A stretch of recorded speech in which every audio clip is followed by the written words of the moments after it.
So, the third generation iPhone SE was just revealed today, and it's not a whole new generation. Let's get into it.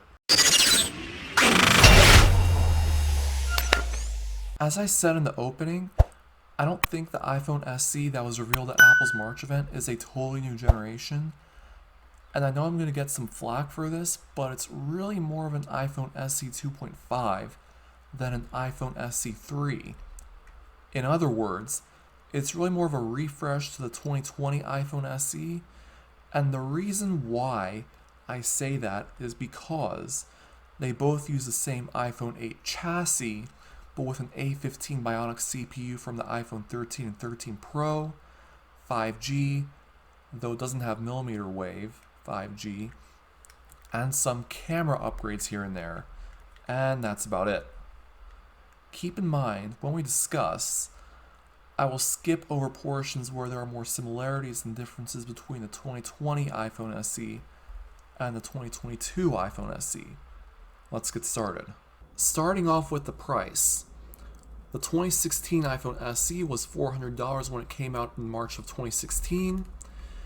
At the time, it was available in both 16 and 64 GB configurations, both of which were dropped in favor of 32 and 128 GB configurations a year later in March of 2017, though in September of 2017, when the iPhone 8 and 10 were revealed, the price of the 32 GB model was dropped to $350.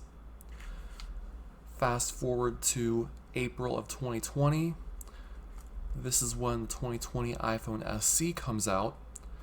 It is priced at $400 with 64, 128, and 256 GB models. This didn't see any significant price changes except for the discontinuation of the 256 GB model with the announcement of the iPhone 13, 13 Pro in September of 2021. For the 2022 iPhone SE, there were rumors floating around that it would cost $200 or $300 to rival the cheapest Android phones. Well, guess what? It costs $430. It'll sell well, I'll tell you that, but Apple missed a big opportunity to compete with lower priced Android phones. Now, as for the colors, most of the phone from the outside has remained unchanged, but there are two new colors. Those colors are Midnight, which replaces the black on the previous model, and Starlight, which replaces the white on the previous model.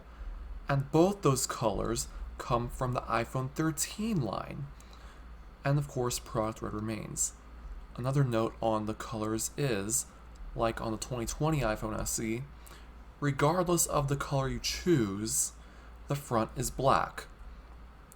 Now on to the next topic. There were rumors that Apple would include ceramic shield on the front glass of the new phone. However, it does not have ceramic shield, though Apple did say the front and back glass are the toughest glass in a smartphone. Though the 2022 SE is actually 4 grams lighter than the 2020 SE, at 144 grams for the 2022 SE and 148 grams for the 2020 SE, respectively. As for the camera, which is one of two key areas that benefit from the inclusion of the A15 chip, the 2022 SE gains Smart HDR4, which uses AI and other computational photography techniques to create the best photo. Of course, the 2020 SE only had Smart HDR2, and additionally, the 2022 SE gets Deep Fusion, which is Apple's version of neural image processing. The 2020 SE never had this. You also get photographic styles, which are essentially iPhone photo filters. You can best think of them as like Instagram filters. And through this, you can adjust the tone and warmth of each style to suit your preferences and tastes. And like I said, you can best think of them as Instagram filters within iOS. And this was introduced on the iPhone 13 series. So of course the 2020 SE never had this. And still no night mode on the 2022 SE. Now as for the front camera, this also supports photographic styles, deep fusion, and Smart HDR4, of course for photos only.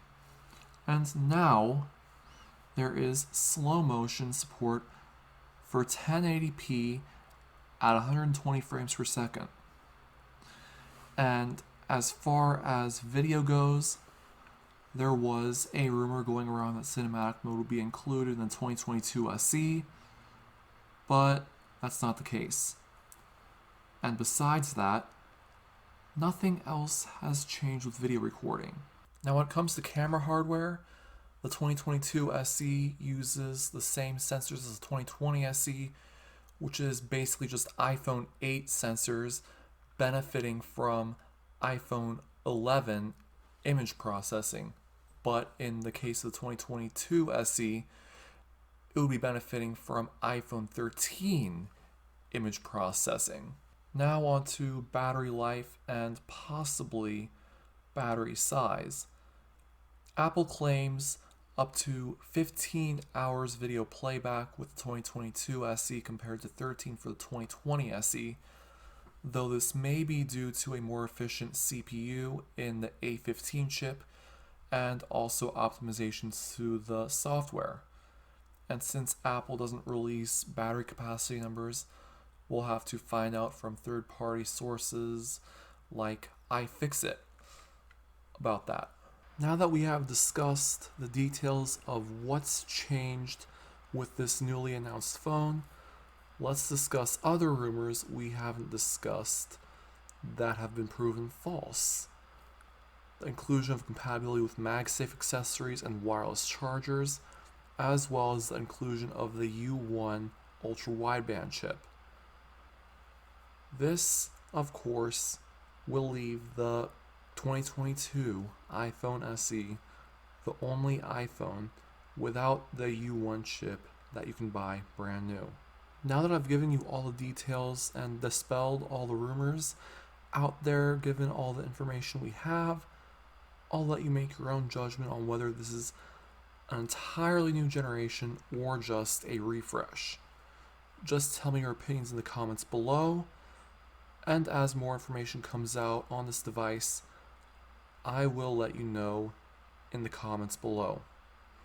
Otherwise, if you found this helpful, please make sure to rate, comment, and subscribe for more videos, and I'll see you next time.